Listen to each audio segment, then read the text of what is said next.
अस्सलाम वालेकुम। आज हम बुखार के मौजू पे बात करेंगे।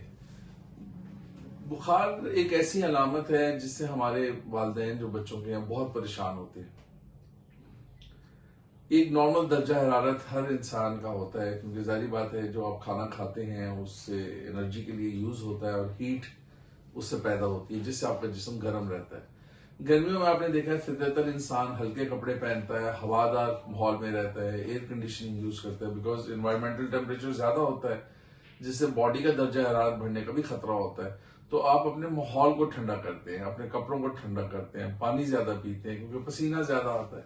इसी तरह सर्दियों में जब इन्वायरमेंटल टेम्परेचर कम होता है और आपको ठंड लगती है तो आपके जिस्म से हीट लूज होती है, तो आप उसको बचाने के लिए गर्म कपड़े पहनते हैं, सर को भी ढांपते हैं, मोज़ों का भी इस्तेमाल करते हैं, हीटिंग का भी इस्तेमाल करते हैं। तो उसकी वजह यह है कि आपको अपनी बॉडी को एक खास दर्जा हरारत पर रखना है। जब कभी भी इंसान को इन्फेक्शन हो, वायरल हो, बैक्टीरियल हो या किसी और किस्म की इन्फ्लेमेशन हो, तो उसके रद्द-ए-अमल के तौर पर जिस्म में बुखार पैदा होता है, हिद्दत पैदा होती है। इस चीज को ऐसे समझेंगे, आपके ब्रेन में एक थर्मोस्टेट का सेक्शन है, जिस तरह हमारे एसी का या हीटिंग सिस्टम का थर्मोस्टेट होता है कि आप उसको कम या ज्यादा कर सकते हैं। तो जो कुछ भी अंदर चेंज आ रही होती है वो उस थर्मोस्टेट को ऑल्टर करती है, तो उसकी वजह से फिर बॉडी हीट जनरेट करती है। इवन अगर ठंडा मौसम भी हो तो आप देखें कमरों को तो हमने वार्म किया होता है। आप बच्चों को जो भी कपड़े बनाएं वो कमरे के टेम्परेचर के हिसाब से बनाएं, बाहर के मौसम के हिसाब से आप तब बनाएंगे जब आप घर से बाहर जाएंगे। तो सबसे पहले आप बच्चों के कपड़े हल्के करेंगे, ये सबसे जरूरी चीज है ताकि आपकी जो बॉडी है वो हीट को निकाले। अगर आपकी बॉडी 39 सेल्सियस पे है और आपका रूम 25 सेल्सियस पे है तो you can imagine the difference between two temperatures. तो जब आप कपड़े उतारेंगे हीट खुद ब खुद निकल जाएगी। एक दूसरा कॉन्सेप्ट हमारे यहाँ जो है वो ये है कि आप फौरन ठंडे पानी से बच्चे को पट्टियां करें या नहला दें। देखें ये इंतहाई खतरनाक है। इस ट्रेंड को बहुत अर्सा पहले खत्म कर दिया गया था, क्योंकि इससे ये होता है जब जिल्द को ठंडा पानी लगाते हैं तो उसे ठंडक की फीलिंग होती है, ब्रेन को ये मैसेज आता है बॉडी ठंडी हो रही है, वो ये कहता है मैंने कहा आप गर्म करें, और शिवरिंग स्टार्ट हो जाती है, इवन बच्चे ब्लू हो जाते हैं। तो ये इंतहाई खतरनाक है। अगर आपको कभी भी स्पंजिंग करनी हो तो आप नीम गर्म पानी से मसाज करेंगे जिस्म के मुख्तलिफ हिस्सों का मुख्तलिफ वक्तों में, बजाय ये कि आप इकट्ठा बॉडी सारी गीली कर दें। लेकिन हमेशा याद रखें कि आप पहले कपड़े काम करेंगे। सेकेंडली, पैनाडोल देनी है या ब्रूफिन देनी है, इसमें 2-3 गलतियां पेरेंट्स बहुत करते हैं। कई दफा पेरेंट्स को ये आइडिया नहीं होता कि पैनाडोल जो है किस किस नाम से आ रही है, जिसमें पैरासिटामोल है। कॉलपोल में भी पैरासिटामोल है, पैनाडोल में भी पैरासिटामोल है, फिब्रॉल में भी पैरासिटामोल है, एडोल में भी यही है।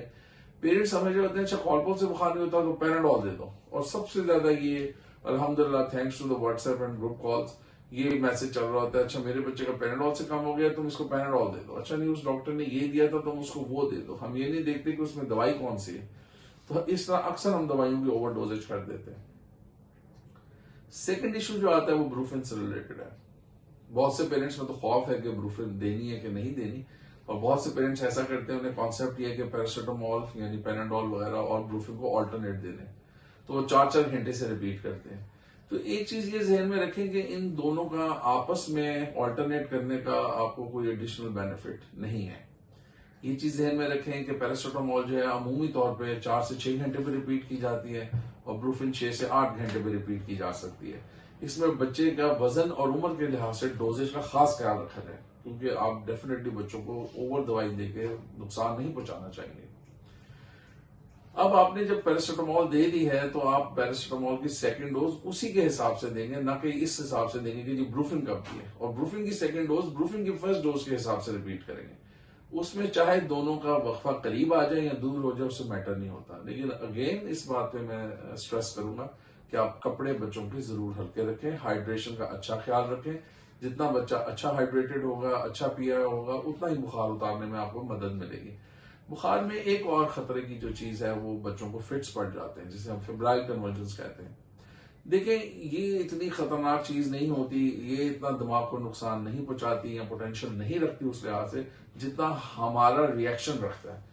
खुदा न खास्ता जैसे फिट्स पड़ते हैं हम सब घबरा जाते हैं, बच्चे को उठाते हैं, भागते हैं। कोई कहते हैं इसके मुंह में उंगली डाल दो, कोई कहते हैं इसके मुंह में पानी डाल दो, कोई कहते हैं इसके मुंह में चमचा रख दो, और हम बच्चों को नुकसान पहुंचाते हैं। इसमें सबसे अहम चीज बच्चे को आपने एक रिकवरी पोस्टर में लेके आ रहे हैं, जिस तरह हम आपको दिखाएं। यानी अगर ये एक बच्चा है कि फिट्स कर रहा है तो आप उसको ऐसे करवट पे कर लेंगे, ये उसके बाजू और हिप्स आ जाएंगे, आप उसे यूं पकड़ लेंगे, उसका मुंह साइड पे आ जाएगा तो थूक और बलगम है, उल्टी है, बाहर आ जाएगी, उसकी एयरवे पीछे से खुली रहेगी। ये वो चीज है जिसको आपको हाजिर दिमागी से उसी वक्त करना है, चाहे बुखार 107 हो, चाहे 105 हो, आपको यही करना है। लेकिन ये चीज ध्यान में रखें कि बुखार चढ़ता है जब 99 से 101, 102 की तरफ, तो फिर ये फिट्स पड़ते हैं। 103-4 पे अमूमन नहीं पड़ते, तो उस वक्त आपके जहन में भी नहीं होता, लेकिन आपको ये बात पहले से पता होनी चाहिए। बुखार के बारे में अगर आपको और भी कुछ पूछना हो तो आप हमें मैसेज कर सकते हैं। उम्मीद है कि ये मालूमात आपको हेल्प करेंगी।